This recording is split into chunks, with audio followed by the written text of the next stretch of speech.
Y'all ready for this? Yeah.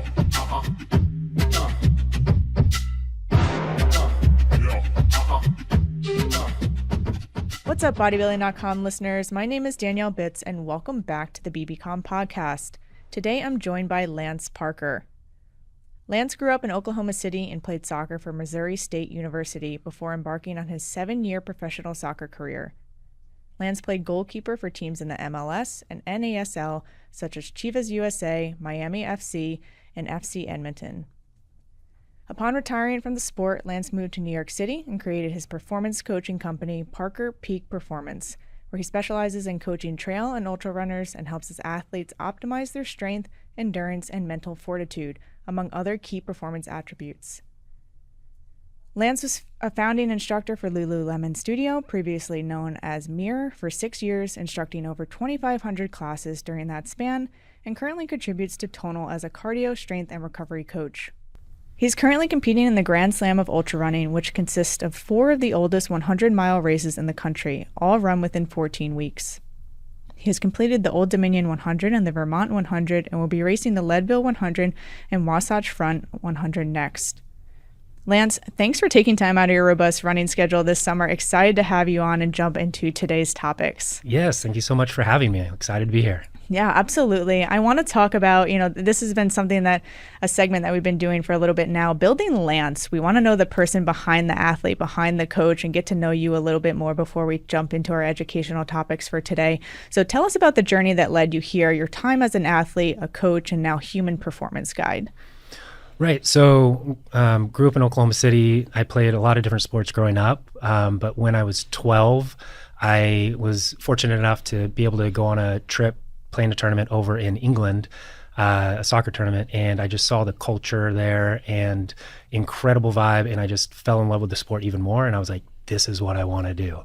And so I stopped playing all my other sports, started to specialize at 12, and played club soccer through my youth, played high school soccer, and then went to, as you said, Missouri State University for 4 years, played there, and then was fortunate enough to sign my first professional contract, and played 7 years professionally before retiring, starting my coaching company, transitioning into the coaching world, which is kind of just a natural thing to do from there, just from everything I was able to learn from being a professional athlete. And that's where we kind of are now. And I've recently gotten into the world of ultra running, which is actually something pretty new for me because I was a goalkeeper, more of an aerobic athlete, and this is the complete opposite. So it's been a fun journey for me to be a beginner again and get to experiment and test myself and just continually learn new things to optimize my performance in this entirely new sport. Now, it's intriguing for sure, and we're going to talk a little bit about that today, the switching of the modalities, switching between a fast twitch and slow twitch training regimen. Tell us a little bit more about, getting recruited, going through that process as a high-level athlete at such a young age, and eventually attending Missouri State University. Tell us about that process, what went into that to getting to that point, and then to give us a little more detail of going from college to professional soccer. Yeah, so as a youth athlete, you're going to a lot of soccer tournaments, and there are high-level tournaments where college coaches do come. They're usually termed showcases, or that's what they called them back when I was playing. And so you would be seen by different university coaches there that would then contact you and follow you throughout your high school career. I was also fortunate enough during the summers in between my high school seasons to get to go to camp at a few different colleges. One of them was Missouri State University. And so they actually got to see me grow from my freshman year up to my senior year, kept in really good contact. And that was one of the deciding factors of me being able to go there. One reason I ended up going there is I wanted to get out of state. Play Division I soccer somewhere and be able to go on a scholarship. So fortunately, I was able to get a full ride with both athletic and academic scholarships. And so those were kind of the deciding factors of why I chose Missouri State University. From there, the transition from college to professional, actually kind of a similar thing. During the summers, since at the time, university players could not make money playing professional sports and then go back to college and still be eligible for a scholarship, what they would do is in the summertime, to continue to be able to play and develop their skills, some of the higher end athletes would go play semi-professional soccer. So we wouldn't get paid, but there was a PDL division, Professional Development League, that you would go to different teams and play for. So my first summer in between freshman and sophomore year, I was in Chicago. My second year between sophomore and junior year, I was in Dallas. And then my third year summer between junior and senior year, I was up in Colorado.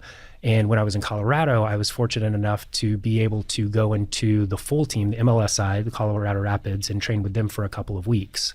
While I was there, the head coach and the goalkeeper coach really enjoyed my skill level, and they said, "Hey, we're going to keep an eye on you and keep in contact with you. So after your senior year coming up, be on the lookout for a message from us."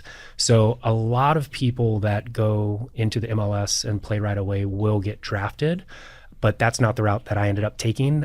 Fortunately, again, due to having that experience and the connections of those coaches who then moved to the club Chivas USA in Los Angeles, they invited me out to preseason.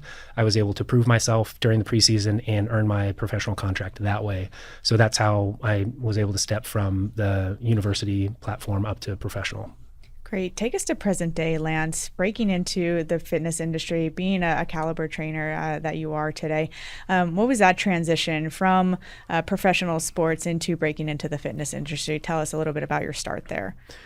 Right. So it actually didn't start with training. I started with nutrition coaching, actually. And one thing about myself as a professional athlete is I was never like the greatest. I was pretty good, but I was never great. I never made the U.S. national team. That was something I always strived for. But that also lent this desire to learn more and to study and always be trying to grow and better myself as an athlete. So learning different training methodologies, learning different nutrition protocols, recovery strategies, mindset, all of those things. And so instead of being just having that natural talent, as some players fortunately do, I had to fight for every half percentage of improvement and that I had at that level. And so I think that actually leads and helps in being a good coach. I think if you ask a lot of the absolute top elite caliber players in whatever sport, like, why are you so good? How do you do what you do? A lot of them can't really answer it just because they're so good. Like, they just do what they do. That's their jam. They're like, I don't know. I just wake up in the morning and I do it. This is me. This is what I do. And so since I had to study and learn and like really practice these things, I have a better understanding of the why behind the what and how we're doing things to elicit different adaptations that, again, I'm fighting for those little half percentage points to better myself and try to be better than the next guy. And so now as a coach, not only have I been able to play at that top level, but I understand the processes behind how to get there. And on top of that, whenever you're able to communicate well with athletes, you can then start to teach them and coach them and help bring their skill level up as well. And so I think that you'll find a lot of good coaches both played at the top level, but they were never really the best. They had to really learn and fight to be there. So that's kind of where I'm at with that. And so when I was ending my career, getting to the end of my career, I kind of knew I wanted to transition into coaching. And one thing that I had recently dove into was the nutrition side of things. And the main reason I actually dove into nutrition first was a personal experience with soccer. I had, during a game, compound fractured my arm. And so came out on a cross, punched the ball away. I was up in the air. A couple guys came under me, undercut me. I was going to land on my head. So I stuck my fist out to essentially break the impact so I didn't land on my head and break my neck. So ended up breaking my arm. Bone came out the back. It was really nasty and had to have surgery. The doctor said I would never play again. And so I went through 10 months of like brutal rehab. I was able to come back the next season after having all this metal put in my arm, play the last half of the season, and then do another stint of rehab, get the metal taken out after that, and come back, have the best season of my career, and then play a little bit longer after that. But getting back to that point, when I was coming back to play, my coaches, the backup goalkeeper that had then got the starting spot, he wasn't doing really good, but he wasn't doing bad either. And so in sports, you usually don't try to fix what's not broke. And so I wasn't getting my starting spot back, and I was like, hey guys, you got to give me something that's in my control that shows you that I deserve my spot back. And so they kind of they couldn't really think of anything. So they're like, oh, we want you to gain like 10 to 15 pounds because we think you'd be better able to control and command your box and come out and stuff like that. I was like, okay, well, this has never been an issue before, but challenge accepted. So I got with a team nutritionist and learned a lot from her. And we were able to put on 10 pounds of lean mass in 10 days, which is insane. And after a couple of weeks, I had my spot back. So took on the challenge and learned a lot, again, in that time of the nutritional awareness to change my own body. And so continue to dive down that rabbit hole. And then towards the end of my career, started to share with my teammates because they saw the transformation. They're like, hey, can you help us? And that was kind of my first little coaching thing, was just like with teammates and friends and stuff. And from there, started my coaching company after I retired, started with mainly nutrition, and then just continued to learn more training methodologies on the fitness side of things, performance side of things, and just continued to evolve from there. Two things I want to backtrack on. Number one, you said you gained 10 pounds in 10 days. What did you do? I ate a ton. So one, I started taking creatine because I didn't even know what it was at the time. Two, the nutrition was like, hey, you have to eat often and you have to eat a ton. So I started with, I think it was 6 meals a day, like every 3 hours, eating, I think it was 500 calories per meal. And she eventually got me, I think it was up to 9 meals a day of like 700 calories each. So it was just like, thermodynamics, like if you put a lot in and you're not expending a lot, you're going to gain. So, but that in coordination with the hypertrophy training that we were doing to just build. Pack it on. Yeah. Right. And something else that you said just a few moments ago as well about something about not being number one. Well, first of all, you were a D1 athlete who then went on to play professional sports. So you were pretty damn good. We'll put that out. But I think there's a gold nugget that is attached to not being number one because it instills a lot of hunger and it instills the quality for you to become a sponge. And that seems like, that's exactly what you did. You're always itching to be there and you're continuing to be beat out by people who have that natural born talent, right? But you end up in the winner at the end of the day, I think, in the grand scheme of life, because you do eventually acquire all these additional skill sets. So I think that's essentially very important when it comes to your journey as well. I want to break open a little bit about your methodologies in terms of coaching. What kind of coach are you, right? Who do you show up as with your clients, and how can it be dictated maybe even by the person that it is that you're working with? I'm sure that's a piece of it as well. So how do you tackle helping people achieve their wellness goals?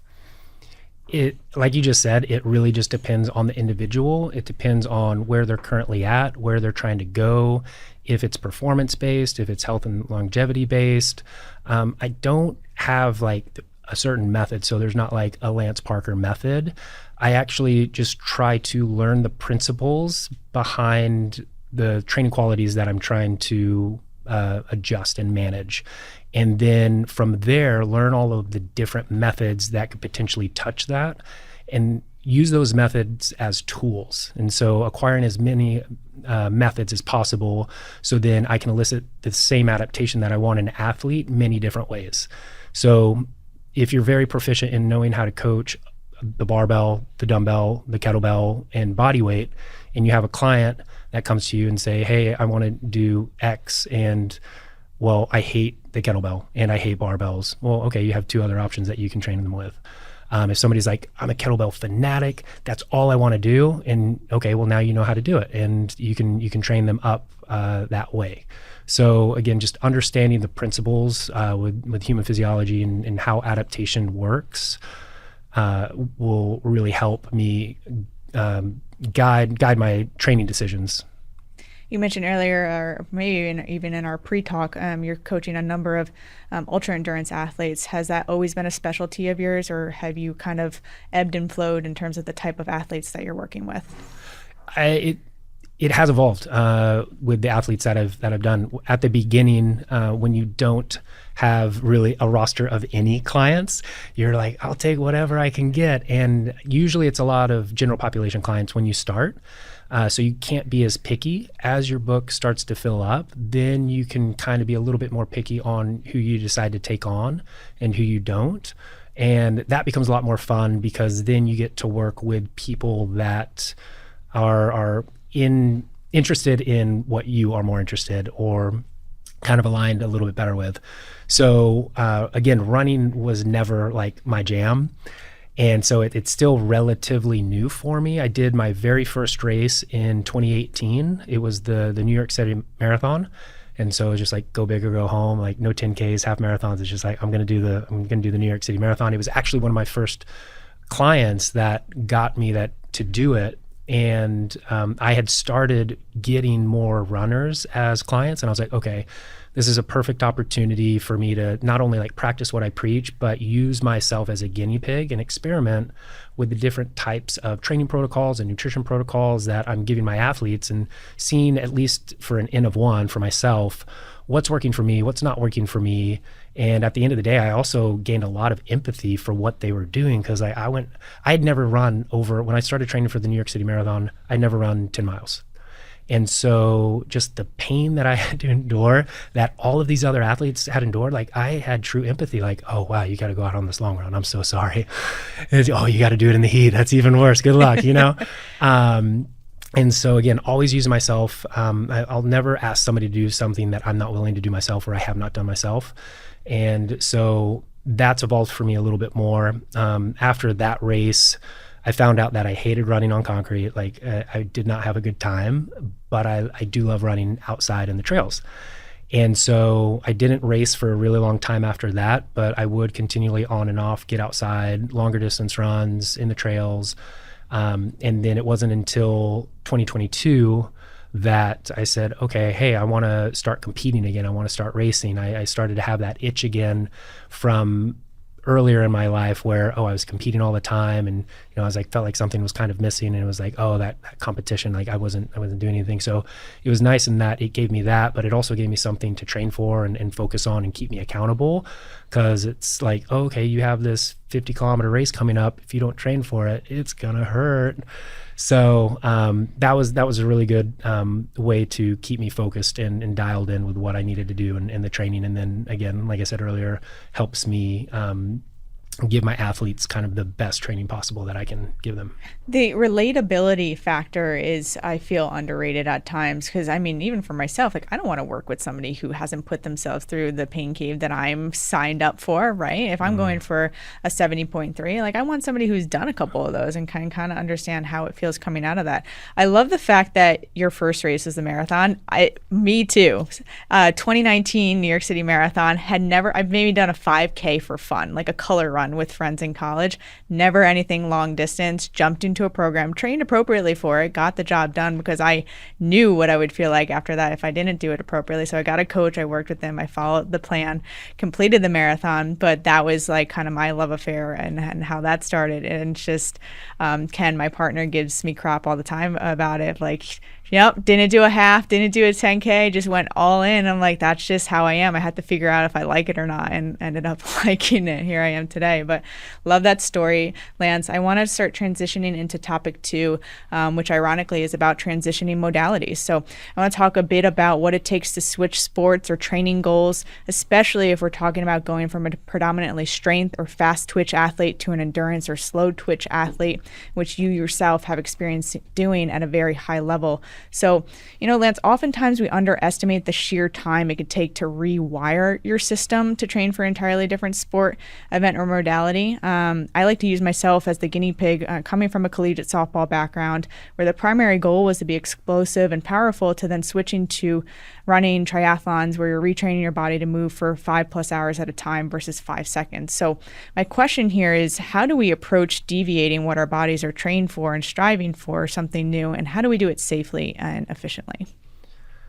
The first thing you probably have to keep in mind is patience.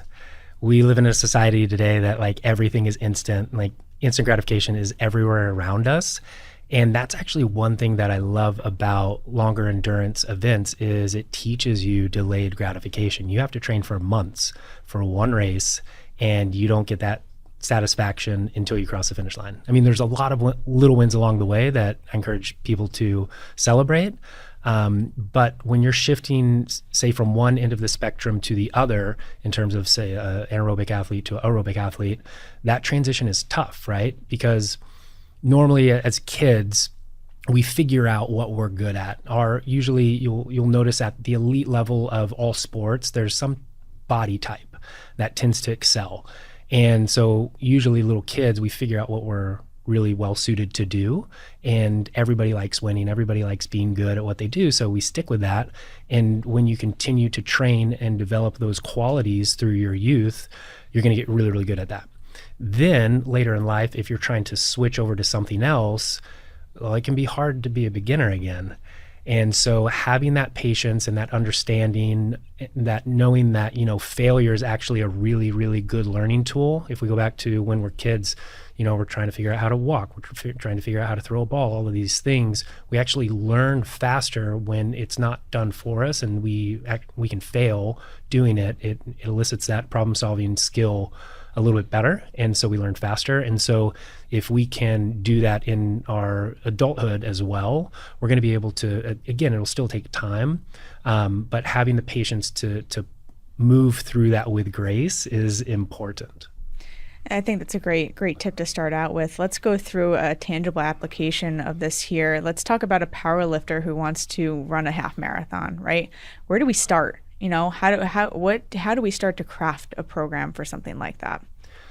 Yeah, so the basics are the basics, right? So they're usually pretty simple, but simple doesn't mean easy. And simple doesn't always mean fun. But we need to execute the things that have been proven decade after decade to give results. So if it's that power lifter wanting to run a half marathon, it's probably starting out, okay, well, they've been doing powerlifting for a long time, so they're really strong, good anaerobic athlete. What are the buckets that they haven't been training? Well, that's going to be that aerobic base more than likely. And that's actually something that you need a large bucket when you're running a half marathon.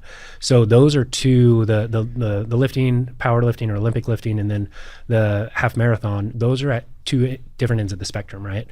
And so one great thing about training the qualities that you don't normally train is that you will have quicker adaptations when compared to trying to get those final few percents in the sport that you've been training for a really long time. So you do get to see advancement there, but you're still not going to be at that elite level that you would with the lifting. So for instance, that one, going over, doing long, slow, easy aerobic work is where you're going to start for that.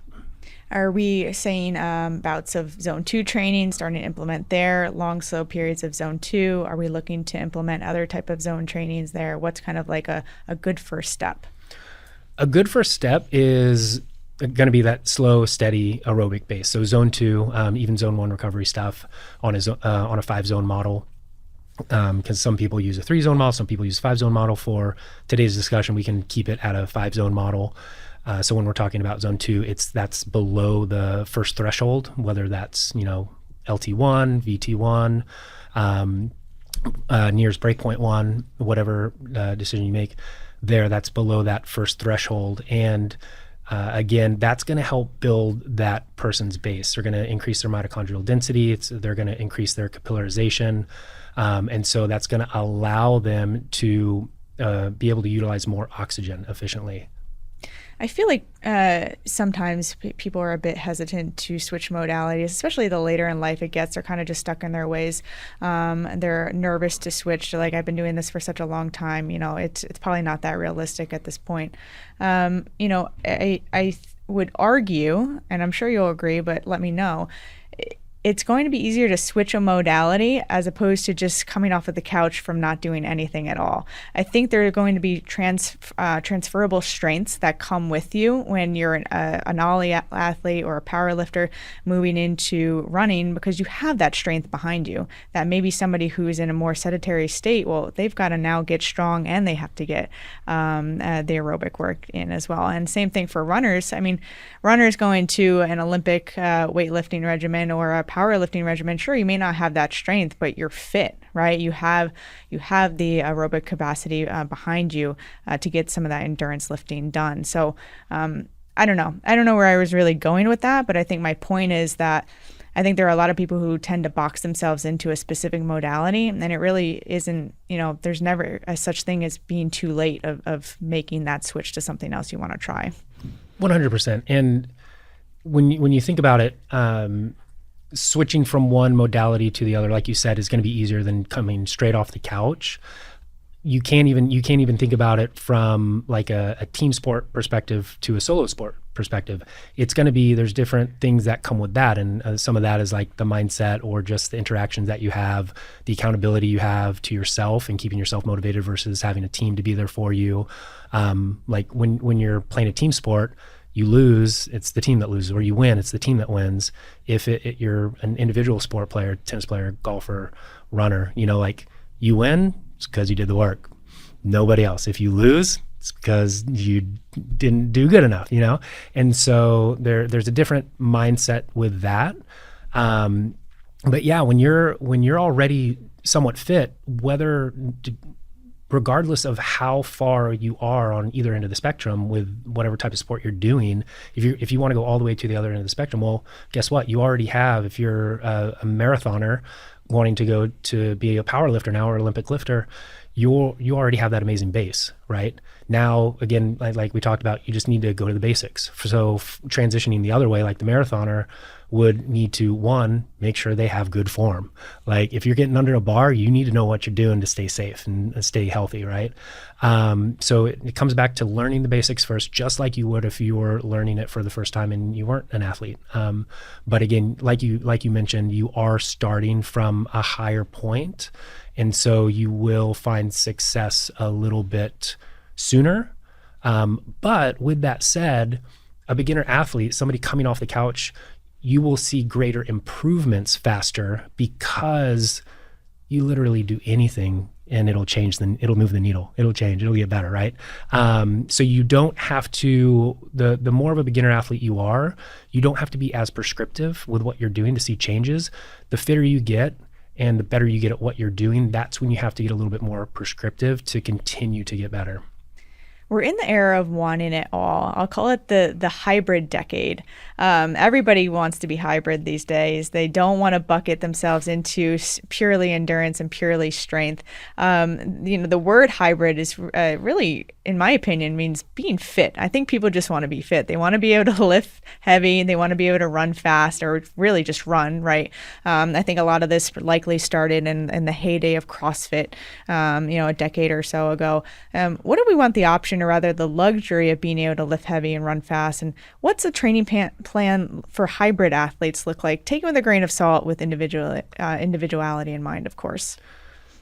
Yeah, so the term, I would say, hybrid athlete is pretty new, but that idea has been around a long time. It's just like a really good all-around athlete. You look at the decathlon, they do it all. And so it's nothing new. It's just a new term.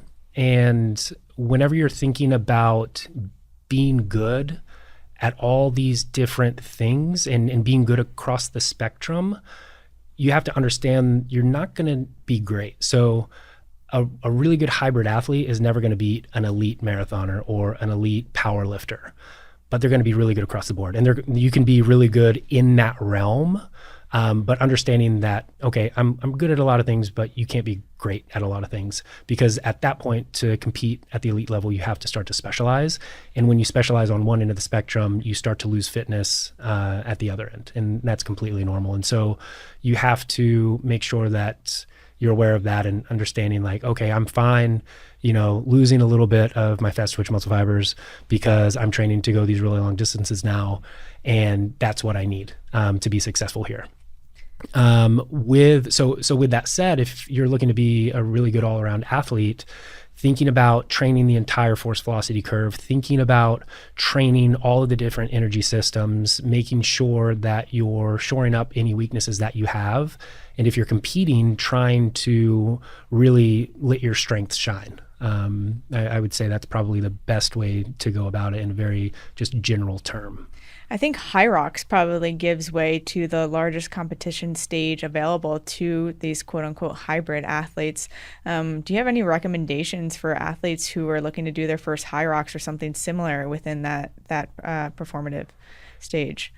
Get comfortable redlining for a really long time. It's not a comfortable thing to do, and just you training that ability to go into the pain cave and go to that place of discomfort and stay there for a long time allows you to get better at doing that. And so, yes, you want to train the certain qualities of strength and power and speed and endurance to help you with each of those different modalities. And then when you're talking about more technical things like the ski erg or the row erg, if you don't have really good form, like getting a coach to improve your form, that's going to help. If you're not really good on the run, getting a coach to help you with your running, that's going to be very helpful, because the running is actually half of the event. So that's where probably you can make up the most time, is if you can improve your running and your aerobic capacity to help you recover in between each of these events, and then still keep a high pace while you're running. So, like, again, you said hybrid athlete for the High Rocks, you need that massive aerobic base to help you be able to recover during or in between the events. But then you also need to have a really high VO2 max and high threshold, so that when your ceiling is pushed really high, you can have a high speed relative to that, and it will feel like a lower percentage of that threshold. Great advice. I want to talk about VO2 max. I want to take the topic of running and sprint into topic 3 here of building an aerobic engine. So right now, Lance, you find yourself in a series of 100-mile races, which is as elite as it gets in the world of endurance racing. Not many people listening to this can likely relate to an athletic pursuit of this stature, but many can relate to both the want and the need of becoming aerobically fit. So what would you deem as the crawl, walk, run approach to adding more endurance exercise into your routine? And we're talking Gen Pop here. So is there a science to the injection of the zone 2? How often, what duration, how we're pairing it with strength training? Maybe leave zone 2 off the table for right now and just kind of talk in more layman's terms, how somebody just starts to get more aerobically fit. The first thing to do when you're wanting to get aerobically fit is find a modality, find an activity that you enjoy doing. Because while you're not necessarily going to have to love every second of it, if you don't at least enjoy what you're doing, you're very unlikely to do it at all. And if you're not doing it, you're not going to get better at it, right? So that's the first thing, is find something that you enjoy. So that can be running, that can be hiking, rucking, cycling, elliptical, swimming.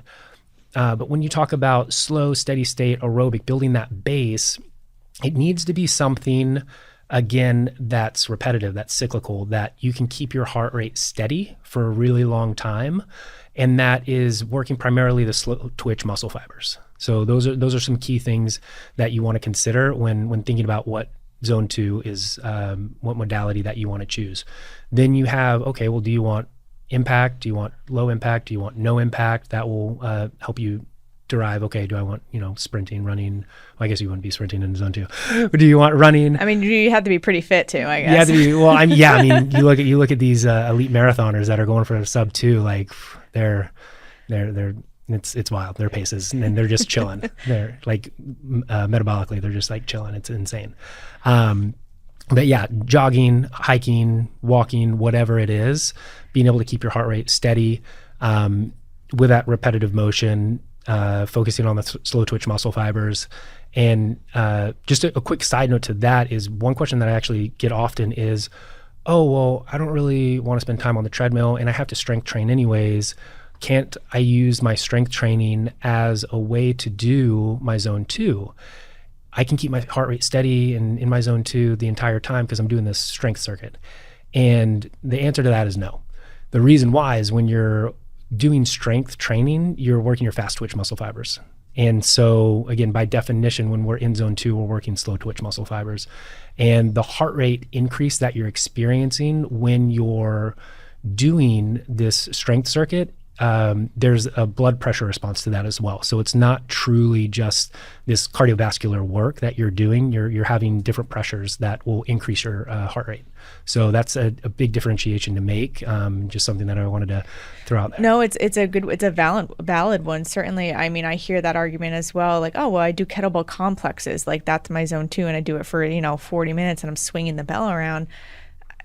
You don't have to be in a treadmill to do aerobic exercise. To your point, you can find a modality that piques your interest and helps you maintain the consistency that you need to do. But yeah, to your point, weightlifting isn't going to essentially replace it for you. And I feel like especially those who may have a predominantly hypertrophy-based background, a strength-based background, maybe they haven't injected a whole lot of aerobic training into their routine, and now they're looking to get into that. Find swimming, find just going for your walks, find cycling, find something that you really learn to enjoy. And I always like to use the recommendation, if you're in an area with nature that can provide those settings for you, get outside. Now you're not only getting the aerobic benefit of it, but now you're surrounded by nature, and there's not really much better than that for your mental health as well. Yeah, you're getting the sunlight, you're getting the fresh air. Super, super important. Like if you can do this stuff outside in the sunlight, you're going to just compound the benefits of what you're doing. And to go back to your original question, kind of the prescription for somebody getting into it, once you find that modality that works well for you, that you do enjoy, the first thing that you want to build up is your frequency. So how many days of the week can you do this? Ideally, you get a minimum of 3. And then you can start to build that up to 5 or 6 times per week. And again, let's just take easy jogging or walking as an example.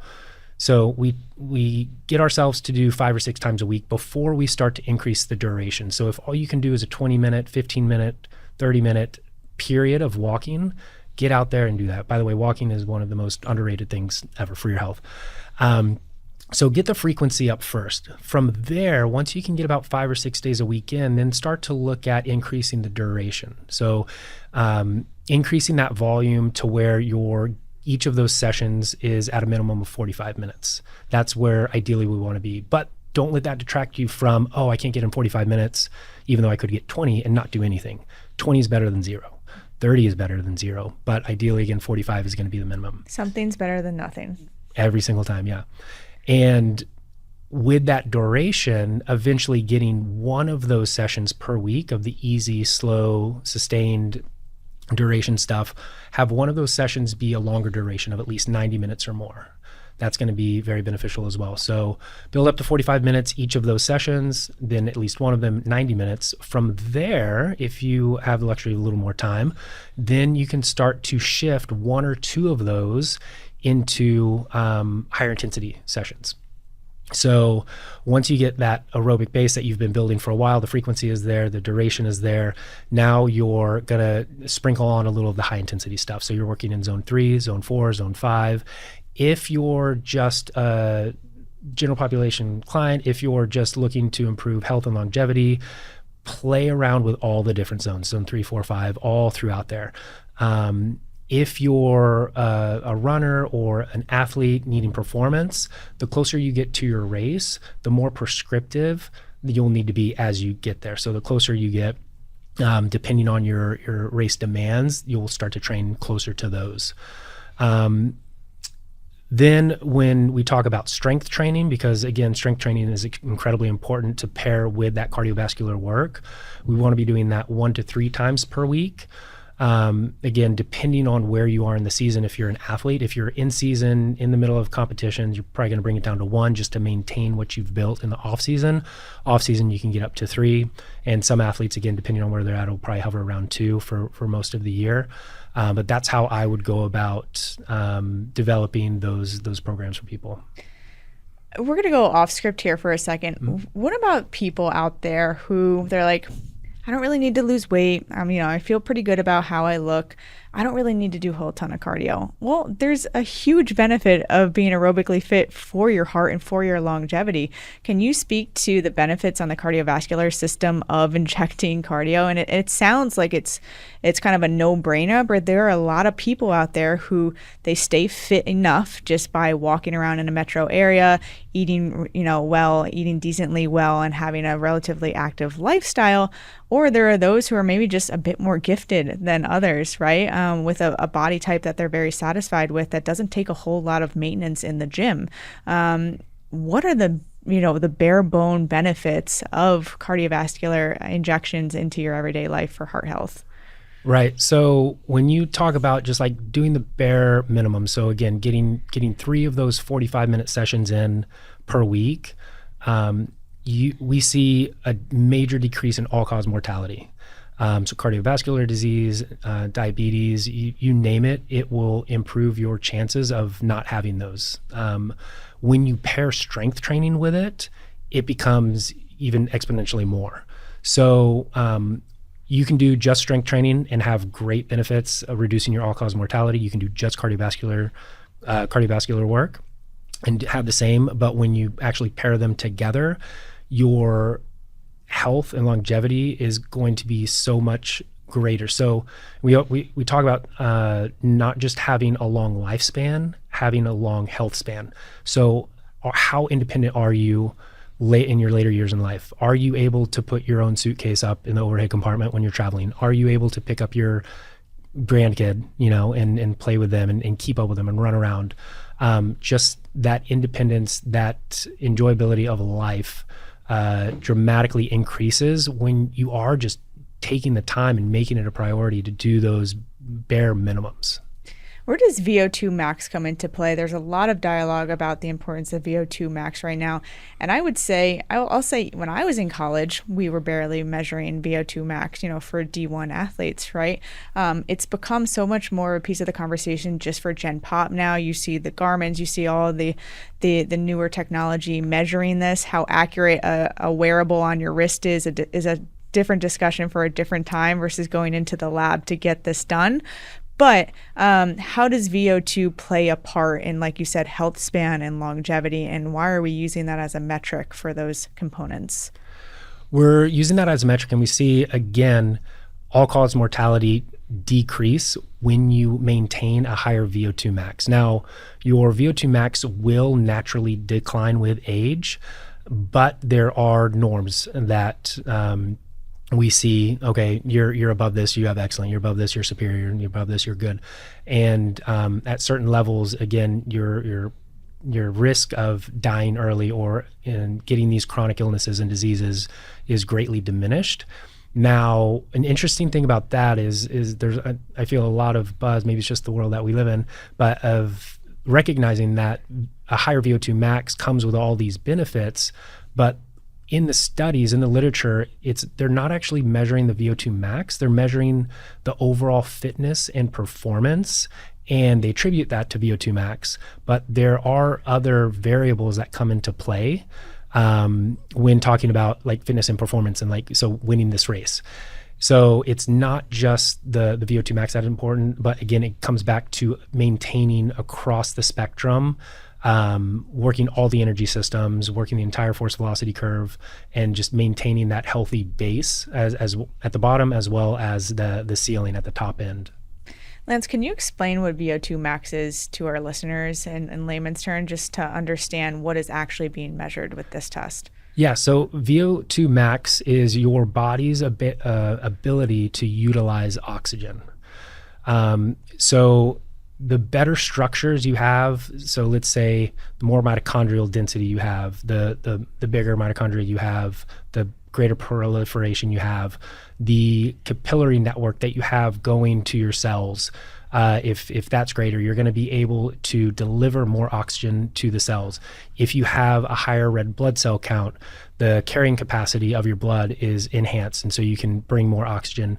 So there's a lot of breakdown points in the human system, so cardiovascular system, respiratory system, metabolic system, that can, kind of staunch your VO2 max. And so when we're doing our testing in the lab, we get a really good look under the hood of what's going on. Oh, is somebody hyperventilating and offloading too much carbon dioxide? Is somebody just having a really low max heart rate? Whatever those issues are, we can get a very good understanding and look at it, and then have training and nutrition protocol prescriptions to try and enhance that. Whether that's through training, supplementation, again, trying to but enhance the structures that they're working with, through, again, VO2 max intervals or base training, or zone 3, like increasing the size of the left ventricle so we can pump more blood through the system with each beat of the heart. So there's a lot that goes into that. Last point on VO2 max here. What is the difference between getting this measurement from this garment on my wrist versus going into a facility that's equipped to measure it, let's say, more appropriately, right? I myself have had VO2 tests done. I'll shout out Bespoke Treatments here.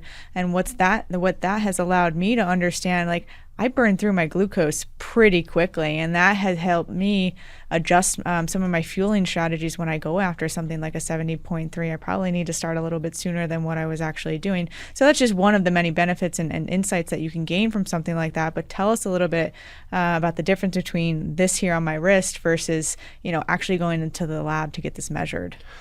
Yeah, so the wrist-based, the optical sensor on your watch, your device, your wearable, is not going to be near as accurate because it's measuring the light refraction from the blood, and it is throwing it in an algorithm and estimating what your VO2 max is going to be.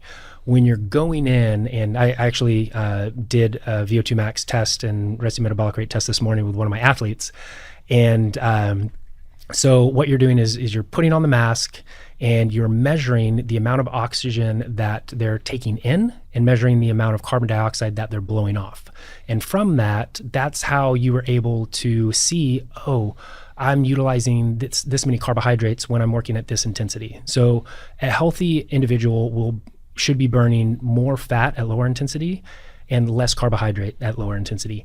As that intensity rises up, you're going to see that fat curve start to drop and that carbohydrate curve start to increase, to where if you're working all out max effort, you're burning all carbohydrates and 0% fat. So again, having that little chart, that graph of like, oh, okay, at 150 beats, I'm burning this percentage of fat to carbs, 155, 160, you'll see that change. And then you can use that as a race strategy to be able to say, oh, I need to taper it down, or I'm going to have to ingest more carbs, and that's going to be over my limit because I know that's going to upset my stomach, or whatever that may be. So using it as that, but also understanding, do you have good fat utilization capabilities, even in those lower intensities? And so when we're doing a resting metabolic rate test, we can see at rest the cellular health of an individual just by that one metric alone. Do they tend to burn more fat for fuel at rest or more carbohydrates? And you'll notice in a lot of diabetics and pre-diabetics that they primarily burn carbohydrates. An interesting thing about athletes, and you'll see this with like a lot of CrossFitters and people that just hammer themselves and all they do is high intensity stuff, they never work on that low aerobic base, is as soon as they start to increase the intensity just a little bit, their body has been trained to go, oh, well, we're about to go all out here. We better start dumping glucose into the system, and because that's what we're going to need. And so they have a very sensitive shift and end up burning a lot more carbohydrates than they should at those lower intensities. So you do learn a lot about yourself, about how your body works by going into the lab and getting those measurements. And so the amount of oxygen that you're taking in at that highest level, there comes a point where you hit a peak. And there is a difference between a VO2 max test and a VO2 peak test. A VO2 max test is a test where you get to the end of the test and the oxygen consumption has gotten to the top of what you can see. A VO2 peak test is where there's actually a peak in that oxygen consumption, and then it will actually either plateau or slightly come back down and kind of go back and forth in between that. And that's how you know you've hit your true VO2 peak, is if you see that at the end of the graph, the end of the test, at those higher intensities. Same with your max heart rate. If you're trying to get a true max heart rate test, you want to be able to climb your heart rate to a point to where you're continually increasing the intensity, but your heart rate hits a spot where it plateaus and it can no longer go higher. That's how you can know for certain that you've done a max heart rate test. And so with that indirect calorimetry that you're with the mass that you're again measuring the oxygen consumption, carbon dioxide output, you get a true value of how much oxygen your body is utilizing. Whereas the watch, again, it's not measuring your oxygen consumption. It's just guessing at what your blood is doing, putting in an algorithm. And interestingly enough, and this probably isn't the case, but whenever I've compared the VO2 max results that I've gotten with my athletes to the ones that, track it on their watch, for some reason, it's always 10 beats lower on the watch than it is in the actual test. So if you think your VO2 max is low because you look at your watch, well, it might be a little bit higher. So that's something good to think about. Yeah, there's a good takeaway. Yeah. Thanks for breaking that down, Lance. Last heart rate stat that I want to nerd out on, and before we get into our final piece of the discussion here today, heart rate variability. This has been a big one that's come up as well as of late. You've seen Whoop start to inject that into their dashboard. Other wearables are doing it as well. Your personal opinion, is this a fair metric to be measuring on, again, a wrist wearable? How accurate do we think this really is? But then also, how important is this metric, right? I feel like 5, 6, 7 years ago, no one was talking about HRV, right? So number one, what is heart rate variability? And number two, what's the best way of us measuring that? Or Lance, do we need to really necessarily be measuring this, especially more so Gen Pop? Is this something we need to wrap our head around? Right.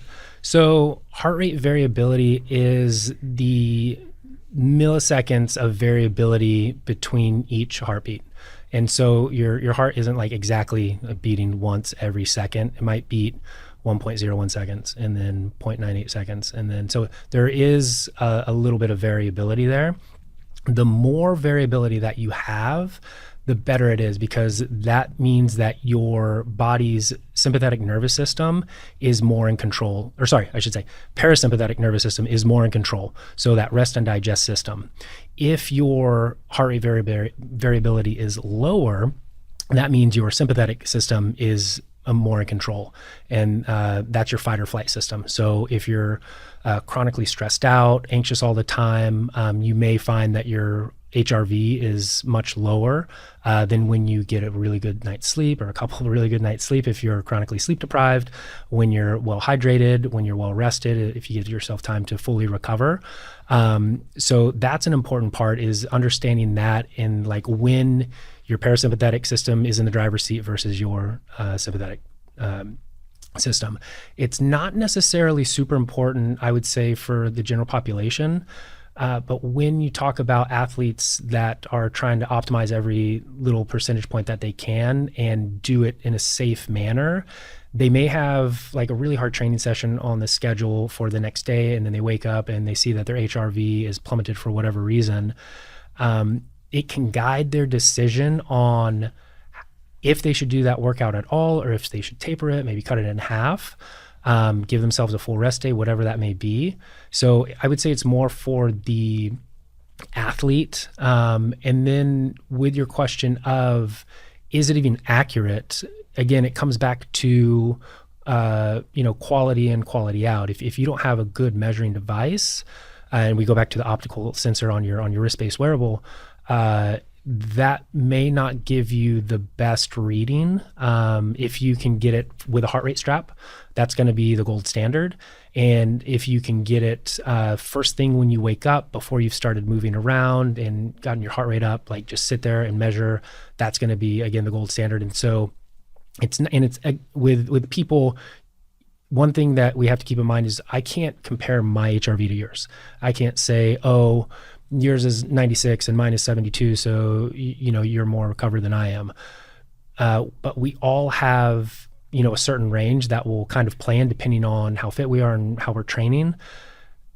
So the most important thing to do, and this is really true with most things, even going back to the VO2 max, is it's not the actual number on the day, it's the trend over time. So if your HRV is chronically low for, a male that's 32 or whatever it is, then, okay, well, that may just be your normal set point. But if you see it rise or dip, now you know that something's happening. So looking for the trend over time is important. Same with your VO2 max. Everybody has a genetic ceiling. You can push it a little bit higher, and you look for that trend, but the number itself isn't like an end-all be-all. Yes, we want it to be high when we compare it to norms, in terms like when we're looking at our health and longevity. But the most important thing is, can we increase it? Can we have those positive trends over time? Great. All great points. Thanks for breaking those down. I want to transition for aerobic training. Mindset is a large part of endurance. And it's easy to crank some music and bang out a few reps. Being in the gym itself is motivating to power through a lift, but you know it all too well. I know it when you're out on the road or in the trails for hours at a time with no one but yourself, the thoughts can come creeping in. So Lance, what's your mindset method for endurance training? We're going to talk about you personally for a second, and maybe some of those personal experiences then transition into how you're speaking and in the dialogue that you're exchanging with your clients. But break down kind of the mindset that has to go into something, especially the 100-mile races that you're going after right now. Yeah. So when you talk about the mindset of running 100 miles, having the expectation that things are going to hurt, it has to be in the back of your mind. Like, you have to understand and know that at some point things are going to hurt really, really bad. And if you think otherwise, you're going to be really surprised, because it's going to happen. And so just understanding and knowing that it's there can be the first thing to really help you get through it a little bit easier, because, okay, this is normal. This is expected. I'm supposed to feel this way at some point. When it comes to training for that, putting yourself in those difficult training runs every now and then, putting yourself out in the middle of the day, heat and humidity, if you have a really hot race coming up, and doing some heat stress training, that's really going to help. And for instance, you said, coming back to my training, the first race of the Grand Slam that I did this year, Old Dominion, the heat took me out, and I knew it was going to be really hot and humid. I didn't realize how hot and humid. And so my heat stress training, I would say, wasn't as good as I would have liked it to be leading up to that race. Everything else was really good. And so my strategy during that race was, okay, the race is starting at 4 a.m. I'm going to hammer as many miles out as I can, try to get some time, bank some time. And I was able to do that. I banked about an hour worth of time. And then once the sun came up, it got hot, it slowed me down. I lost that entire hour plus another 30 minutes of the pace that I wanted to be on. And again, if I would have been able to do more heat stress training and be more comfortable in those uncomfortable situations, I would have gotten through that with a slightly faster pace. But then at the end of the race, when it got dark again, now I got my headlamp on again, and I'm going through the night, I was able to make up most of that, but not quite all of it. And so this second race that I just finished this weekend, the Vermont 100, I did the most intense heat stress training that I have ever experienced. And it was so uncomfortable. The heat is my Achilles heel. I love the cold. I overheat so easily. And I actually got, at the end of the race, I was walking back to my car, and the Vermont 100, you're racing against horses, by the way. So that was a really cool experience. And some guy comes up behind me, and he goes, oh, you must have won the Clydesdale division just because I'm this big dude, like the biggest guy out there against all these like smaller ultra runners. And I just like really made me laugh. No Clydesdale horses out there running though.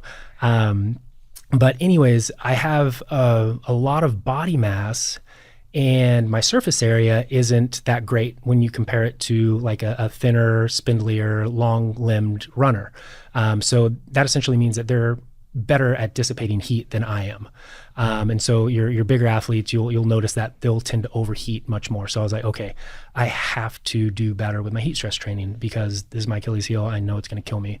And so every single day ever since the first race, Old Dominion, I was doing either running in the middle of the day, with a rain jacket on to create like even a hotter environment, doing saunas, doing hot tubs, whatever I could to get physiological adaptations that would help me during the race. And that was one thing that really helped. Like the 7 weeks of misery of running in the heat allowed me to not be quite as miserable on the day in Vermont. And I was able to get through that without as much discomfort. And my RPE, my rating of perceived exertion during those really hot moments where I would either be fully exposed to the UV or I would dip down and hit a pocket of humidity, it wasn't as great as what I think it would have been if I didn't put myself in the pain cave and do those things leading up to that race.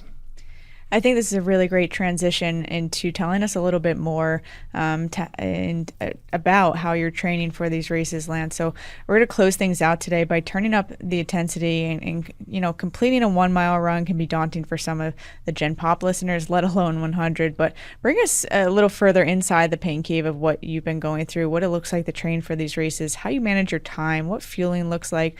So number one, let's just talk about training cadence and breakdown. What's a week look like for you right now? So right now, because I'm in between two of the races that are really close together, I'm just recovering this week. So only doing like massage. I did some cold plunge too. I'm still, my legs, my feet are still swollen. So trying to get as much inflammation out of the body before I start training up again. But when I am in actual training block to where I can push things, I'm training 6 days a week. And I'll have one full rest recovery day because that's where you actually get all of those positive adaptations, right? You have stress, then you have rest, and that's what equals growth. If you don't have that rest component, then you're just perpetually breaking your body down and you're never fully realizing those benefits. And I find a lot of ultra runners, because you have a lot of type A people that do like ultra running and triathlons, they'll all hammer day in, day out and never give their body a full rest day. And I'm like, you're really not optimizing like all this hard work that you're putting in. So I think it's very important at least once every 10 days to have a full rest recovery day, even just to let your central nervous system chill out and recover. So for me, I find that for my body, once every week works really well to have that full complete rest day.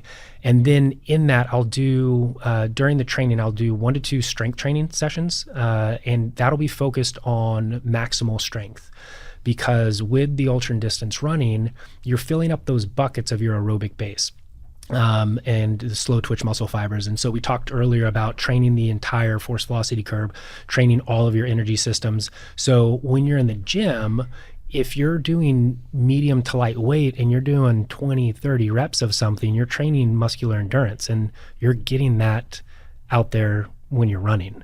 So I like to say to the endurance athletes, build strength in the gym, build endurance on your runs. Don't try to build more endurance in the gym. You're just overfilling that endurance bucket. So I'm trying to fill those buckets properly where they belong. I'll have 2 long runs during the week, and I'll do them on back-to-back days, usually a Friday, Saturday, or a Saturday, Sunday. And what that allows me to do is to safely accumulate a ton of volume in a really short amount of time, safely, because you're getting that little bit of rest and recovery in between. So I would never really, for myself or any of my athletes, for a training run, program more than 30 miles.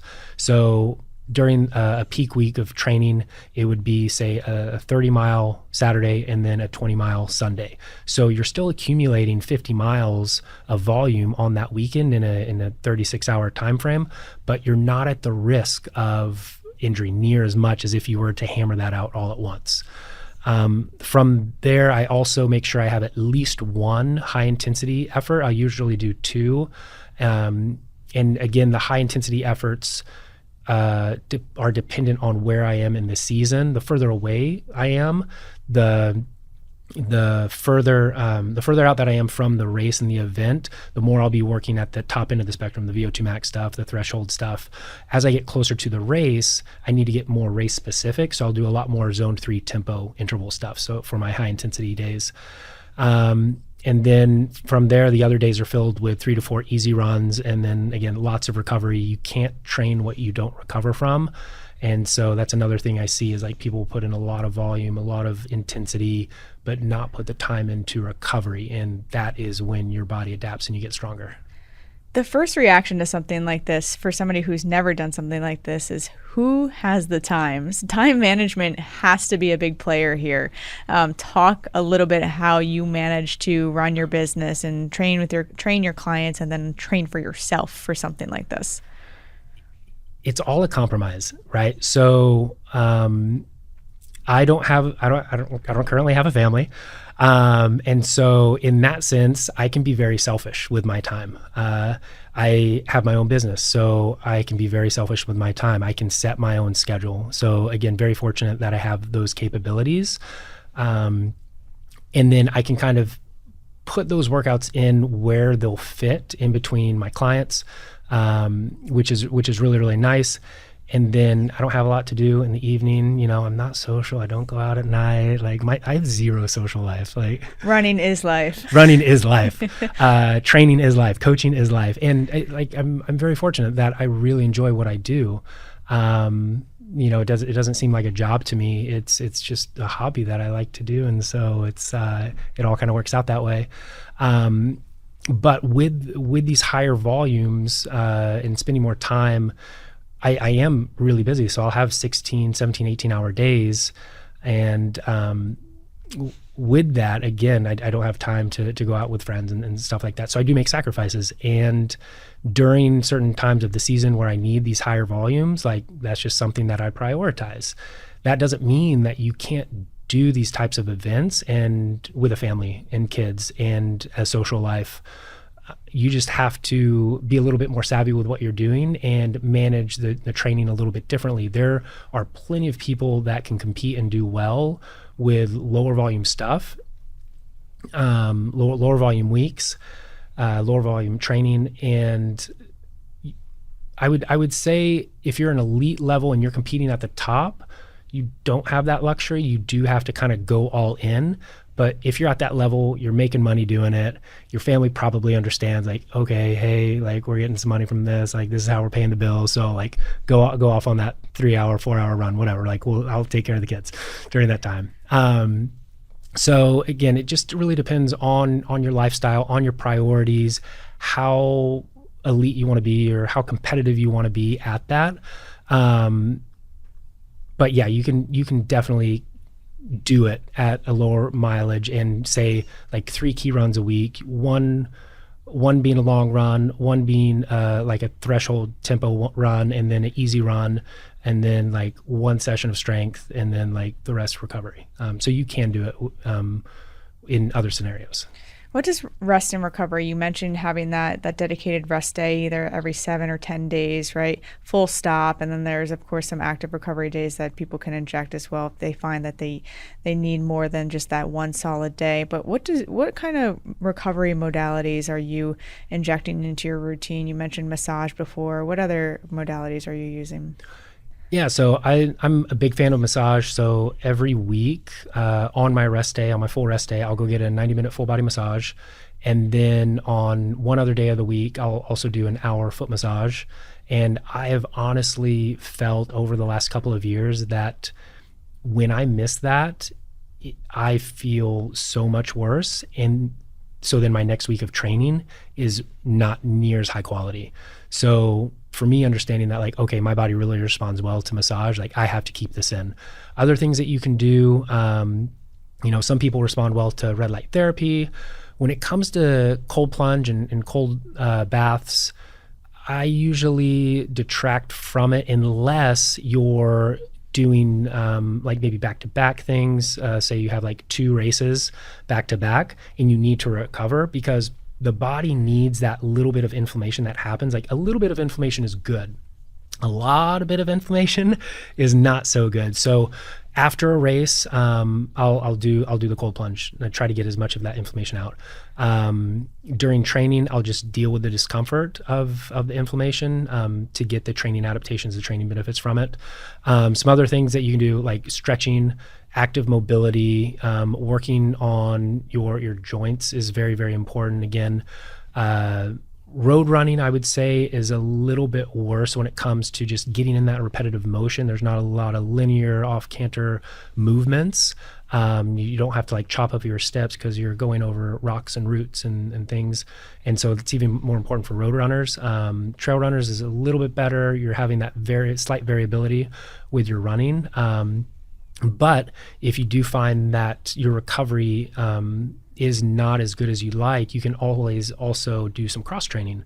So if you still want to build up that cardiovascular system, you can do some elliptical work, you can do some biking work, you can do some swimming, some other, again, like zone 2 modality cyclical work that's going to help improve that cardiovascular system, just understanding that you may not get the neuromuscular components of it that'll transfer over to running.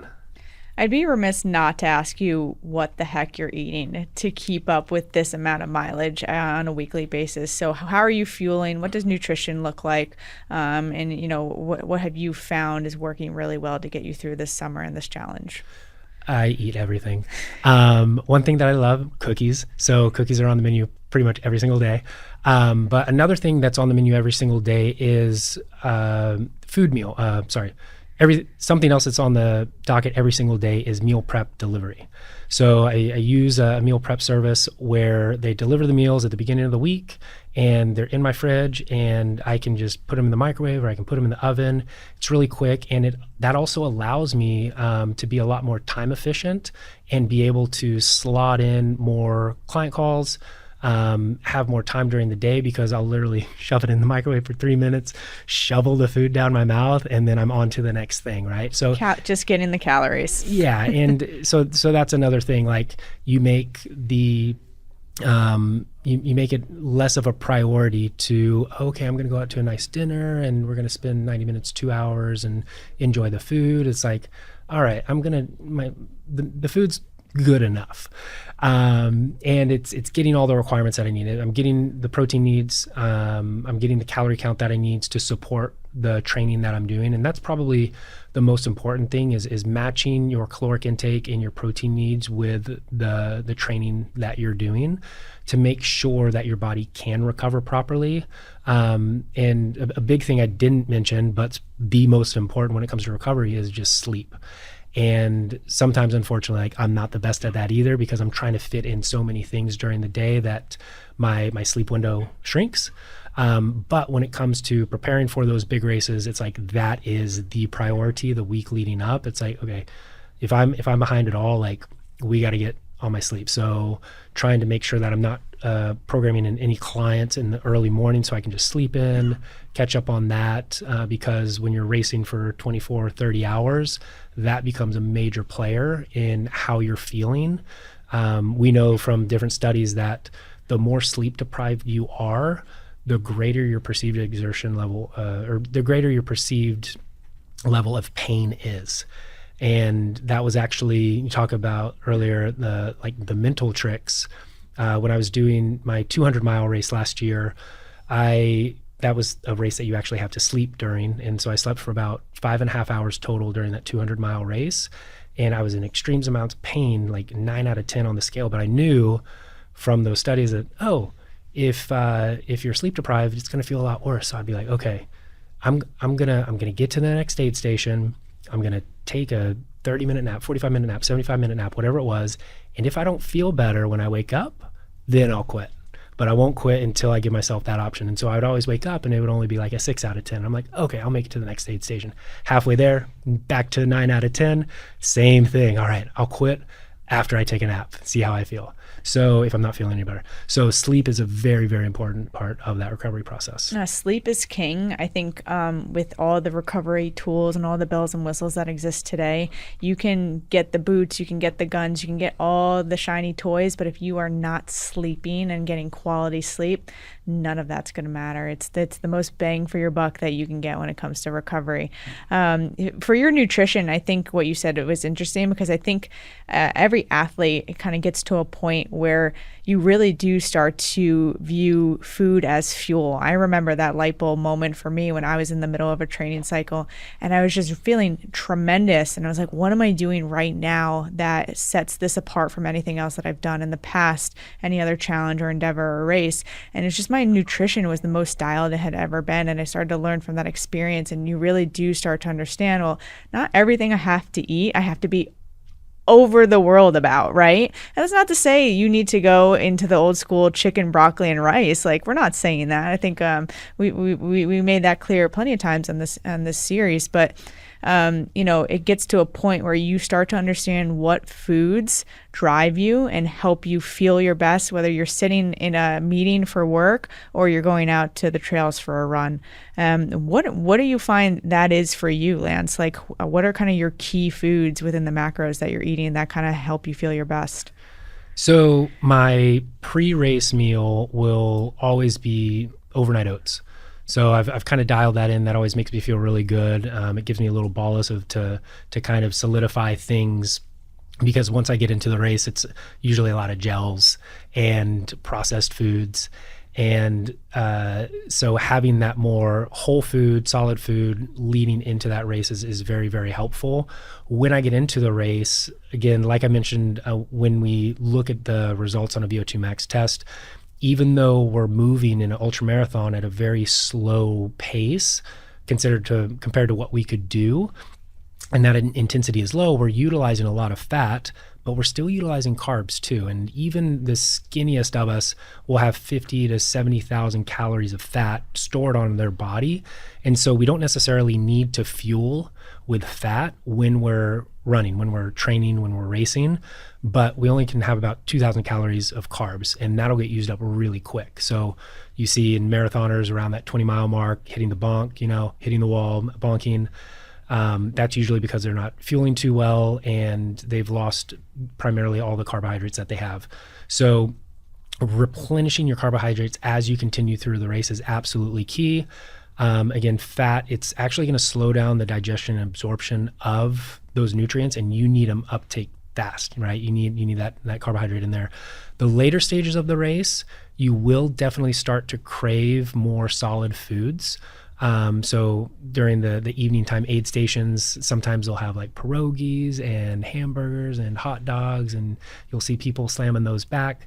A lot of warm foods usually in the nighttime because it'll get cold.